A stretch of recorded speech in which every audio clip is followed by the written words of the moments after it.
기록만 100건이다. 김성태 전 회장의 대북송금 재판이 시작됐는데요. 저희 채널A가 이 대북송금 혐의와 관련해서 단독으로 취재한 내용이 있습니다. 함께 보시죠. 북한의 김성애, 얼굴 보면 아시겠죠? 평창 때도 내려온 바 있고요. 2018년 북한 스마트폰 사업 관련해서 경기도가 재정 지원을 약속했는데 경기도 의회에서 이게 부결이 됐죠. 북한은 군 인력을 당시에 동원했었다라고 합니다. 김성애가 군 인력 집결까지 마쳤는데 이화영 연락 끊어져서 목 날아갈 상황이다 라고 버럭했다 경기도에 라는 내용을 검찰이 확보한 것으로 저희 채널A는 취재하고 있습니다. 목 날아가겠다. 쌍방울 관계자는 재정 지원 약속 지키지 못해 상황이 나빠지자 이화영이 쌍방울을 끌어들인 거다. 이화영 전 지사 측은 이에 대해서 경기도가 비용 지원하기로 한 적 없고 대납 요구할 이유도 없다라고 검찰 조사에서 부인을 한 바 있습니다. 북한의 김성애. 원래 경기도가 주최하는 국제대회에도 김성애가 오기로 했었다라고 합니다. 이화영 전 부지사의 당시 발언에서도 드러납니다. 들어보시죠.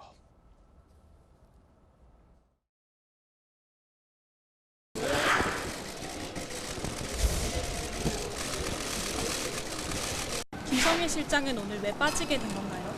여의치 않은 개인적인 사정으로 인해서 못 오게 됐습니다. 김성애 실장이 못 온 것도 굉장히 아쉬운 대목이었습니다. 그래서 다음 기회에 이번에 상당히 심한 독감이 걸렸다라고 얘기를 하고 있습니다. 그런 사정이 있다고 해서 갑자기 통보가 된 점을 양해를 구합니다. 김성애라는 인물은 북한에서 매우 고위급입니다. 평창 올림픽 때도 우리나라에 함께 내려온 바도 있는 인물입니다. 김영주 의원님, 네. 그 김성애가 버럭했다, 목 날아가게 생겼다라고 네. 버럭했다. 굉장히 좀 구체적인 김성애의 버럭이 네. 검찰에서 확보됐다라는 걸 저희 채널A가 단독으로 지금 취재해서 보도해드리고 있는데 어떻게 보십니까? 이거 어떤 의미의 버럭입니까? 군 인사, 네. 군 인력까지 동원해놨다는 거예요. 스마트팜을 하기 위해서. 예, 우선 1차적으로는 상부 보고를 했다. 네네. 상부 보고를 했다는 것은 이화영 전 부지사로부터 일정한 어떤 그 동의를 획득했기 때문에 확실하지 않으면 상부 보고를 했겠냐. 저 김성애라는 인물은 통전부 통일전략실장입니다. 그리고 외교부 공무원이기도 그렇군요. 하고 최승혜 외무상하고도 굉장히 가깝게 일을 했고 남북관계에 실질적인 일을 해왔던 인물이고요.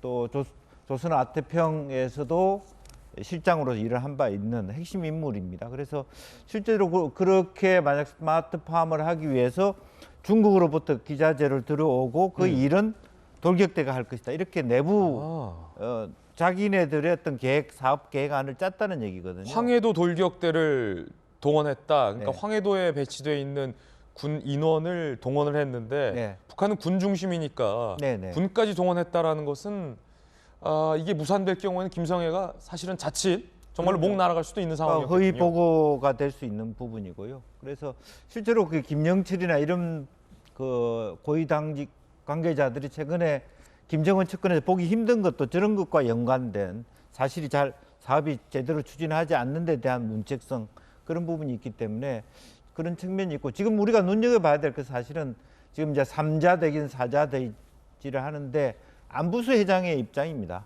어떻게 보면 이화영 부지사는 부인하고 있고 솔직히 김성대 회장도 솔직히 우리가 얘기하는 한동훈 장관 얘기대 조폭 출신이기 때문에 100% 그 진술을 못 믿는다고 생각하고 이화영 지사가 갖고 있는 부분도 좀 리스크가 있어요.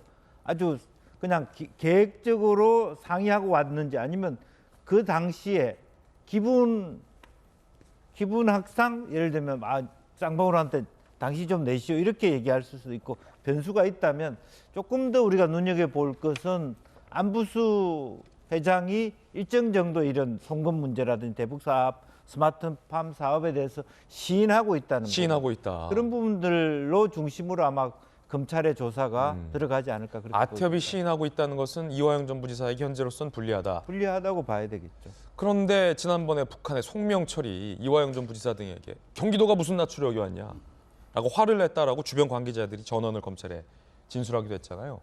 뭐 이렇게 자꾸 화를 내요? 송명철도 화내고 김성애도 낯짝을 목 날아간다.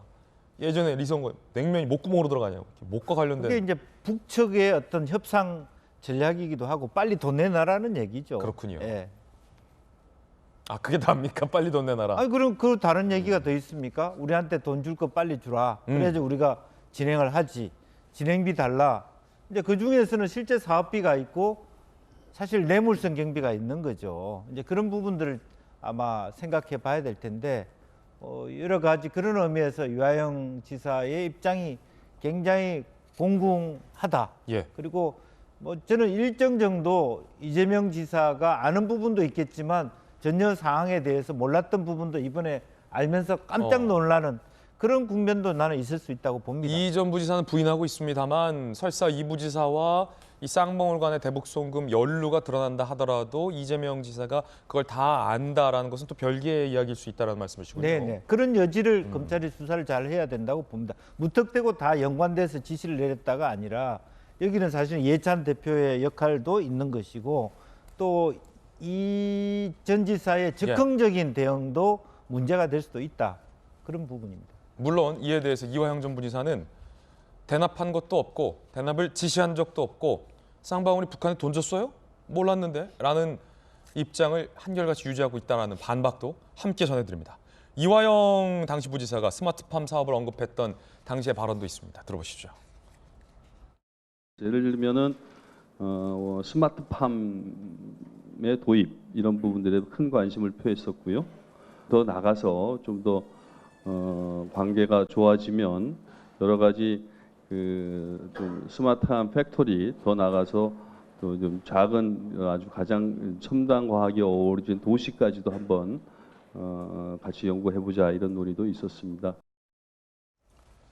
물론 북측 인사가 버럭했다라는 것에 대해서 검찰이 확보하고 있다는 내용을 저희가 단독으로 취재했지만 실제로 북한 사람이 버럭을 했는지 그걸 직접적으로 보고 확인하고 취재하기는 어렵습니다.